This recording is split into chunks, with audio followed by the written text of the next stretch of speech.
বান্দা বলে যে মওলা এত ভালোবাসো কেন আমাকে, কেন এত ভালোবাসো আমাদের?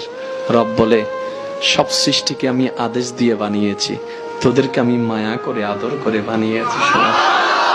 জান্নাতটা আমি গরু ছাগলের জন্য বানাই নাই, বাঘের জন্য বানাই নাই, আমি তোদের জন্য বানিয়েছি। তোদের আমি জান্নাতকে কত সুন্দর করে সাজিয়েছিস জানিস বান্দারা, তোরা যেন এসে বোর ফিল না করস, তোরা যেন এসে বিরক্ত ফিল না করস, এমন ডিজাইন দিয়ে সাজিয়েছি।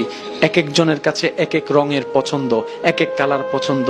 তুই শুধু জান্নাতে ঢুকবি, ঢুকার পরে আজকে তোর রংটা পছন্দ হয় নাই, মন থেকে শুধু একবার চাইবি, আওয়াজও করতে হবে না, আমি রব, সেকেন্ডের ভিতরে আমি রব, তোর রুমটার রং পাল্টাই দিবস।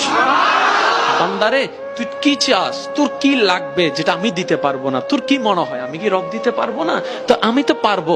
বান্দা তুই ডাইনে বামে দৌড়াস কেন? তুই একটা কাজ কর না, জীবনের সময়টুকু ইমানটাকে শক্ত করে যাই কর আমাকে খুশি করার জন্য কর, যাই কর আমাকে অল্প কর, আমার জন্য কর। কোন রকম একটা কাজ করে তুই আমার হয়ে যা, তুই একবার আমি রবের হয়ে যা, আমি রব তোর হয়ে যাব।